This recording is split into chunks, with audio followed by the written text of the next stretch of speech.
பதிவை பார்ப்பவர்களுக்கு சக்தி கிச்சனின் நன்றியும் வணக்கமும். இன்னைக்கு சண்டே. எங்கள் வீட்டில் வந்து தேங்காய் சாதம், தேங்காய் சோறு, சிக்கன் கிரேவி சாப்பிட்டு எல்லாம் முடிஞ்சு ஒரு 2 மணி நேரம் தூக்கமே வராமல் சும்மாவே படுத்திருந்துட்டு எழுந்திரிச்சாச்சு. இப்போ வந்து ஒரு ஷார்ட்டாக ஒரு விஷயம் என்னன்னு பார்த்தீங்கன்னா, இந்த கணவன் மனைவி இந்த 2 சொற்களுக்கும் இணையான தமிழ் சொற்கள் ஏராளமாக இருக்குது. அவ்வளோ ஒரு தமிழ் சொற்கள் இருக்குது. மணாளன், மணவாளன், மனையாட்டி, இல்லக்கிழத்தி, இல்லாள், இந்த மாதிரியே எண்ணிக்கிட்டே போக முடியாது. அவ்வளோ வார்த்தைகள் இருக்குது. அது ஒரு பக்கம் இருக்குது. ஆனால் இந்த கணவனும் மனைவியும் வீடுகளில் எப்படி கூப்பிட்டுக்கிறாங்க, ஒருத்தரை ஒருத்தர் கூப்பிட்டுக்கிறாங்க அப்படின்னு நான் யோசித்தப்போ எனக்கு சின்ன வயசு ஞாபகம் வந்துச்சு. நான் சின்ன வயசாக இருக்கும்போது இந்த சென்னையில் வந்து பார்த்திங்கன்னா, மனைவி வந்து கணவனை வந்து ட அப்படின்னு கூப்பிடுவாங்க. அப்படி தான் கூப்பிடுவாங்க. அவங்க என்னன்னு கேட்கலன்னா ட என்ன காது கேட்கலையா அப்படின்னு சொல்லுவாங்க. அதே மாதிரி தான் வீட்டுக்காரரும் அவங்கள கூப்பிடுவாங்க. எங்கள் வீட்டில் எங்கள் அம்மா அப்பா பார்த்தீங்கன்னாக்கா, எங்கள் அம்மா ஆமாம் அப்படின்னு கூப்பிடுவாங்க. ஆமாம் அப்படின்னு கூப்பிடுவாங்க. ஆமான்னா ஆமோதிக்கிறதுக்கு அர்த்தம். ஆனால் அந்த ஆமா போட்டு கூப்பிடுவாங்க. எங்கள் அம்மா அவங்க பேசாமல் இருந்தால் ஆமாம் உங்களை தானே அப்படிம்பாங்க. ஒரு விஷயம் வந்து தென் தமிழ்நாடுலாம் பார்த்தீங்கன்னா இங்கே போட்டு தான் பேசுவாங்க. நீ நான் ஒருமையில் பேச மாட்டாங்க. அது ஒன்று இருக்குது. அப்புறம் வந்து ஒரு 4-5 மாவட்டங்கள் பார்த்தீங்கன்னா ஒரே மாதிரியான தொனியில் பேசுவாங்க. இங்கே வந்து எங்களுக்கு வந்து இது தென் தமிழகங்கிறனா ராமநாடுலேருந்து கன்னியாகுமரி வரைக்கும் ஒரு மாதிரி பேச்சு இருக்கும். இந்த பக்கம் எங்களுக்கு வந்து இந்த சென்னை வந்து வடக்க, அது அந்த பக்கம் இந்த விழுப்புரம், திண்டிவனம் அந்த மாதிரி எல்லாம் கிட்டத்தட்ட ஒரே மாதிரி எல்லாம் பேசுவாங்க. அது அந்த இது படி பார்த்தா இந்த ட அப்படிங்கிறது கணவன் மனைவி அந்த மாதிரி. இங்கே வந்து ஆமாம் அப்படின்னு சொல்லுவாங்க. சிலர் வந்து மாமான்னு கூப்பிடுவாங்க பெண்கள். அதுக்காக மனைவி மாமின்னு கூப்பிட முடியாது கணவர். வந்து இந்த அத்தான், ஐத்தான், ஐத்தை, இப்படி அது உண்மையான அது வார்த்தை வந்து அதுதான். அத்தான்னு கூப்பிடுவாங்க. இந்த பக்கம் தென் தமிழ்நாட்டில் அத்தான்னு கூப்பிடுவாங்க. நாங்கள் வந்து என்ன பண்ணுவோம்னா அக்காள் கணவனைத்தான் அத்தான்னு கூப்பிடுவோம். அக்காள் கணவனை அத்தான் கூப்பிடுவோம். இல்லைன்னா மாமன் மகன்கள் இருந்தால் அவங்கள வந்து அவங்கள கல்யாணம் பண்ணிக்கிட்டாலும் பண்ணிக்கலைனாலும் அத்தான் தான் கூப்பிடுவாங்க. எங்கள் வீட்லேயே ஆரம்பத்தில் அந்த மாதிரி கூப்பிட சொல்லியிருக்காங்க.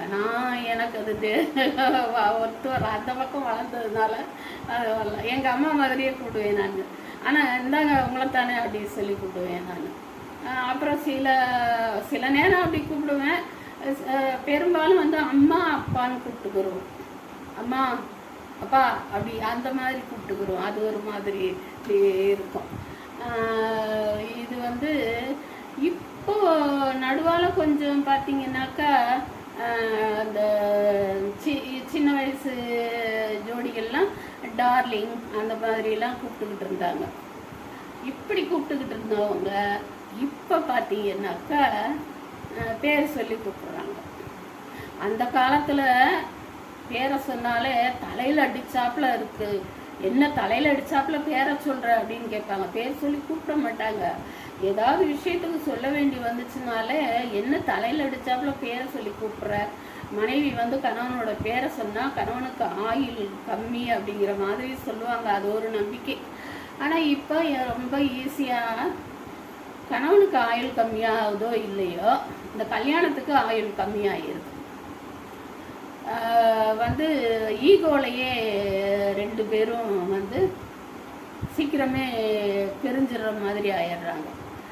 வந்து ஆண்கள் வந்து என்ன பண்ணுறாங்க, ஆண்கள் தான் முதல்ல வந்து லைஃப்பில் செட்டில் ஆகிட்டு கல்யாணம் பண்ணிக்கணும் அப்படின்ட்டு வயசு கடந்து போய்கிட்டு இருந்தது.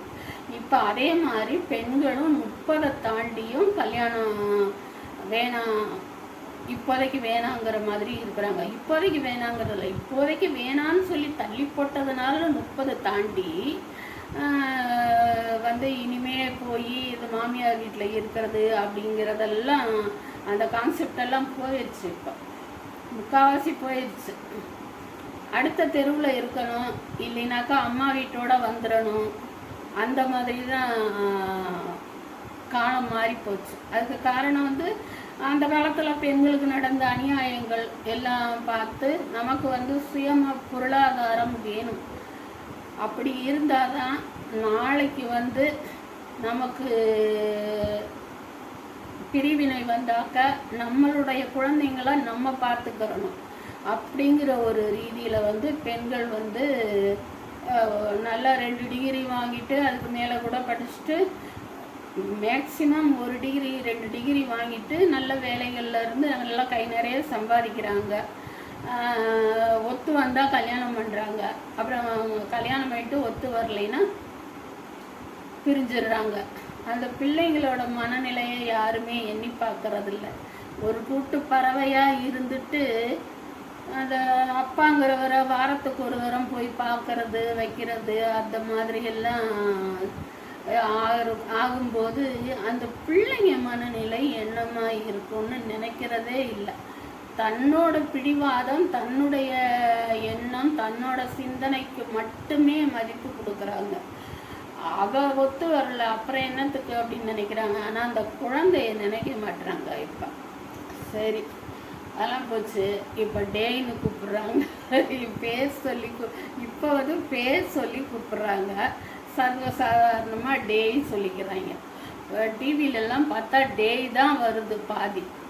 சீரியலை சொல்லாதீங்க, சீரியல்லையும் இருக்குது. அப்புறம் பொதுவாக ஒரு இந்த நான் ஃபிக்ஷன் ஷோ அப்படின்னு சொல்லிட்டு வரும், அதிலெல்லாம் பார்த்தா சர்வசாதாரணமாக டே தான் போடுறாங்க. அது என்ன புரியவே இல்லை.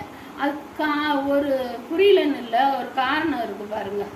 அந்த அந்த லைஃப் செட்டில் ஆகணும் அப்படின்னு சொல்லிட்டு ஆண்கள் வயசு ஏற்றிக்கிறாங்களா, இப்போ பெண்களும் அந்த அளவுக்கு வயசு ஜாஸ்தியாகிடுது. அவங்களுக்கு 30 வயசு 32 வயசு வர்ற வரன்களை அவங்களுடைய இஷ்டத்துக்கு விட்டு கொடுக்காத வரன்களை தள்ளிட்டு அவங்களுக்கும் 30 வயசை தாண்டிடுது. 30 வயசை தாண்டிடும்போது என்ன பண்ண முடியும்? அந்த ஒரு கிட்டத்தட்ட ஒரு வயசுக்காரங்க அந்த மாதிரி ஆகி டே போட்டால் ஒன்றும் தப்பு இல்லை அப்படின்னு சொல்லி அந்த காலத்தில் பேரை சொன்னாலே என்ன பேரை சொல்கிற, தலையில் அடித்த மாதிரி அப்படின்னு சொல்லுவாங்க. கணவனுடைய பேரை சொன்னால் அவனுக்கு ஆயுள் குறைவு அப்படின்னு சொல்லுவாங்க. அதெல்லாம் ஒரு நம்பிக்கை. ஆனால் இன்னைக்கு வந்து அந்த ஆமாம் மாமா இந்தாங்க என்னங்க ஏங்க இதெல்லாம் காணோம், டேய் அதுதான் இருக்குது. சரி இருக்கட்டும், பரவாயில்ல. ஆனால் காலம் பூரா பிரியாமல் அவங்க பெற்ற குழந்தைங்கள அவங்களே பார்த்துட்டு இருந்தால் அது ரொம்ப நல்லாயிருக்கும். எனக்கு தோணுச்சு, சொன்னேன். சரியா தப்பா நீங்கள் யோசனை பண்ணி பாருங்க. நான் வந்து நைட்டு சாப்பாட்டுக்கு ரெடி ஆகிட்டேன், அதனால் போயிட்டு வரேன்.